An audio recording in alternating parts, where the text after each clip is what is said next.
Здраво и добродојдовте на каналот Античка литература, каде се разгледуваат книжевни теми поврзани со антиката. Јас сум Даниела Тошева. Во ова видео сакам да ви представам еден текст кој не е толку познат како што е познат авторот. Текстот, песната, се вика Фармакеутрија или Магесница. Во основа представува изведба на магиски ритуал, конкретно една процедура на љубовна магија. Авторот на песната е Теокрит, хеленистички поет, а за хеленистичката книжевност можете да се информирате повеќе во видеото Хеленистичка книжевност на овој канал. Сега да ви го представам авторот. Да видиме кој е тој Теокрит. Неговата поезија е речиси целосно зачувана преку ракописната традиција, со исклучок на 31-та идила која е пронајдена на папирус во нововековието. Имаме многу податоци за него и кај античките и кај византиските автори и сите се согласни дека потекнува од Сиракуза на Сицилија, дека извесен период поминува на Кос, каде можеби се школувал. Тоа е островот од каде што потекнува и хеленистичкиот автор Херода, со кој ќе се запознаеме во некои од следните видеа. Живеел и во Александрија, за време на владењето на братот и сестрата Птолемај II Филаделф и Арсиноја II Филаделф. Тоа се податоци кои што ги наоѓаме во самата поезија на Теокрит. Стилот што го почитувал е оној на Филита, исхнос, односно припаѓал на кругот на Калимах. Самите идили се собрани во ракопис од 3-тиот век пред нова ера и денес имаме 31 идила, од кои само 24 се сметаат за автентични. Останатите не припаѓаат на Теокрит, односно се направени според неговиот авторитет, се ставени во оваа збирка. Оно по што е познат Теокрит и во антиката е буколската поезија, тој е буколски поет. Што е тоа буколска поезија? Буколос на грчки значи говедар. Тоа се песни во кои се вклучени буколој, пасторес, на латински пасторална, кои се во диалог се наоѓаат во некој локус амоинус, надвор од цивилизација и имаат меѓусебно надпревар, музички надпревар, ни представуваат песни или песна која потекнува од традицијата. Значи Теокрит прилагодува, адаптира една традиционална песна во неговите идили, во идилата, на дактилски хексаметар, на неговиот мајчин дорски дијалект. И содржината на таквите песни е вообичаено љубовна серенада или пак тажаленка за мртвите. Вакви поети, буколски поети во антиката ни се исто Мосхос од Сиракуза и Бион од Смирна. Да објаснам накратко што се тоа идили, затоа што творбите, песните на Теокрит се нарекуваат идили. Името доаѓа од деминутивот од еидос. Еидос значи вид и прво значило збирка со различни видови песни. Еидилија, мали видови. Тој назив идила станува термин за буколската или пасторалната поезија, бидејќи најголем дел од идилите на Теокрит обработуваат токму такви теми. Сега можеме да ги поделиме на 5 групи неговите идили. Тоа се пасторали, најголем дел реков. Имаме урбани мимови, тука имаме само 3 вклучено, митски песни, дворска поезија, еротски монолози. Овие новини на Теокрит се комбинираат со нешто старо, а тоа е дактилскиот хексаметар преточен во дорски дијалект. Според содржините, идилите исто така се хеленистички производ, зашто не се занимаваат со херојското и аристократското, што е традиција во лирската поезија, туку со скромното, личното и обичното. А ликовите, без разлика на нивната провениенција, тежнеат да го изразат личното, а не заедничкото или комуналното. Тоа се главно млади ликови кои што се склони кон љубовно страдање, а таква е и нашата Фармакеутрија во идила 2. Главен и единствен лик во вторава идила е девојката Симајта, младата жена, магисница, која е напуштена од својот љубовник Делфис. Вторава идила припаѓа на така наречените урбани мимови или урбани идили, затоа што не се случува надвор од цивилизација, туку во градот, она што ни го раскажува Симајта. Таа се обидува да го врати љубовникот со помош на љубовна магија. За неа не знаеме ништо повеќе од тоа што го изнесува самата, не знаеме каков е нејзиниот општествен статус, очигледно дека е слободна по статус, не знаеме дали е хетајра, но известно е дека живее без родители со својата слугинка Тестилида, која ја помага во реализација на магискиот обред. Дејството се случува ноќе, на полна месечина, покрај море. Започнува со набројување на тоа што е потребно за изведба на ритуалот. Кај ми е лаврот, Тестилида, дај го, магиите кај се. Врзи ја чашата, ајде, со нежна и црвена волна, за да го врзам со магија мажот мој љубен и тежок, кој што 12 дена не ми дошол бесрамник еден. Ниту пак знае дали сум умрена или сум жива. Наврата не тропнал, суров е. Ерос со брзото срце и Афродита заминале сигурно другаде негде. Со зборот магии е преведен грчкиот збор фармака, имено фармакон, буквално значи средство, чија што намена ја дознаваме од епитетот или од контекстот. Многу често се употребува за билка, која се користи како лек, значи билката ни е средство за лечење или за труење, отров.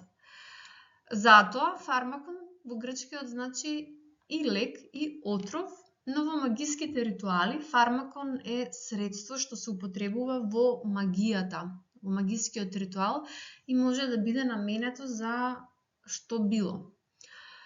Во таков еден контекст може да го означува просто и процесот магија.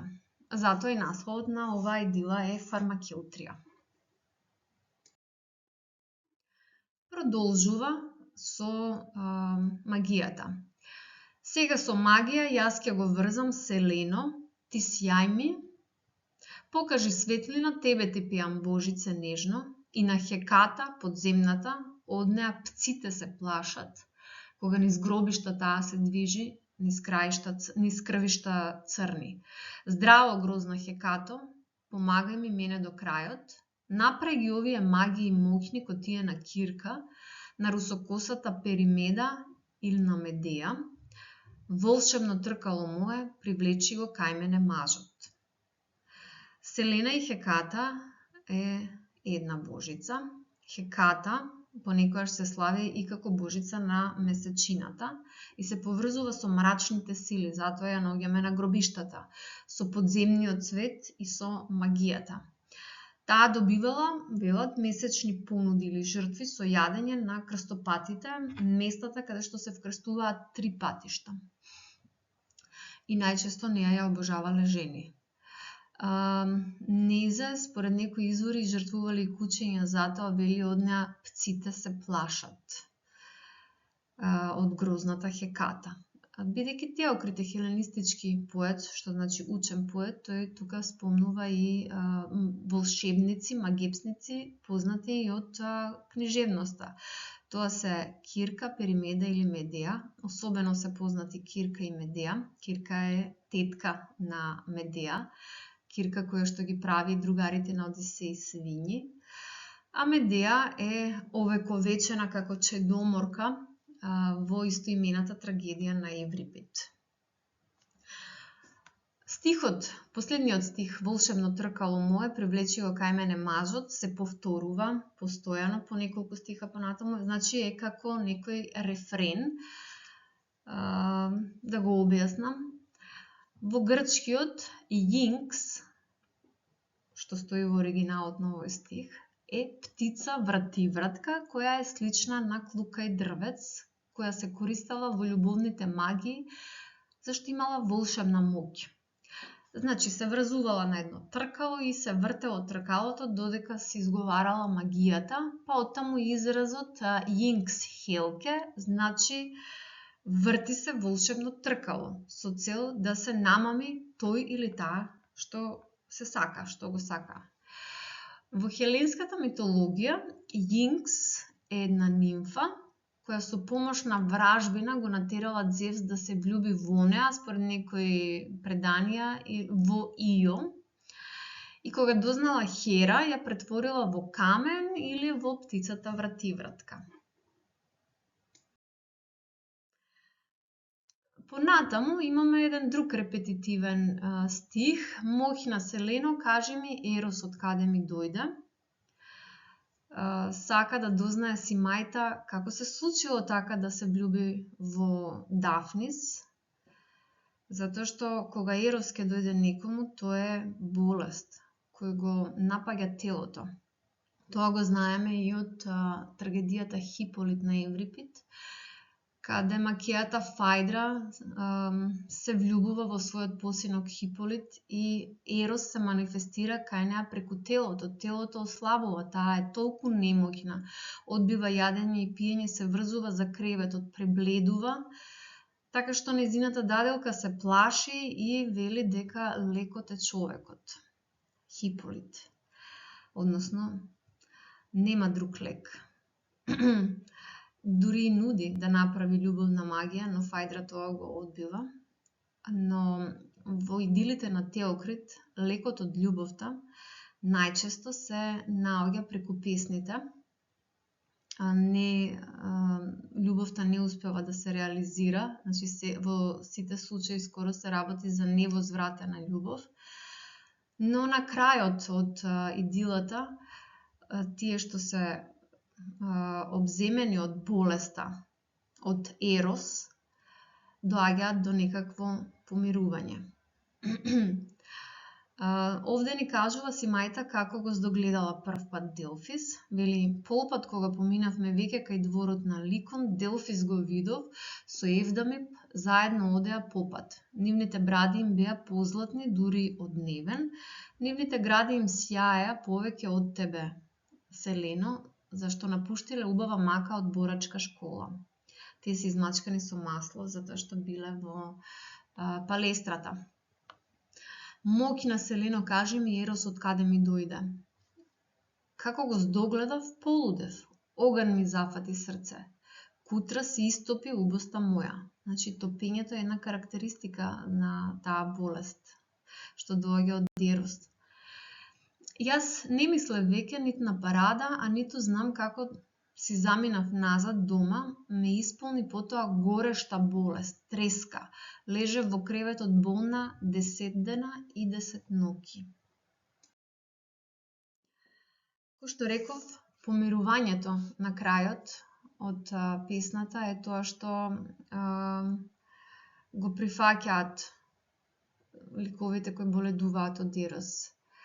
И така си мајта вели, збогум господарке, кон океанот сврти си ги сега ждрепците, копнежот јас ќе го трпам ко досега исто. Збогум Селено на сјајниот трон и на другите звезди, збогум кои следите кола на ноќта што ти вкуси броди. На сличен начин и Киклопот Полифем, кој што е влюбен во белокожата нимфа Галатеја, доаѓа до помирување. И тој има невозвратена љубов, гори, пати кон нимфата, која воопшто не го зема предвид. И вели, Киклопе, Киклопе, на крајот од песната, каде ти одлета здравата памет? Ајде тргни, кошнички плети, гранчиња кини, јагничка храни, само така ум ќе ти дојде. Тоа е 11-тата идила на Теокрит. Идилата Магесница, што сега ја видовме, заедно со другите урбани идили на Теокрит, можете да ги најдете во книгата Хеленски мимови, заедно со мимовите на Софрон, Херода и други анонимни автори, или во неодамна излезената антологија на античката лирика. Ви благодарам за вниманието и се гледаме во некоја од следните видеа.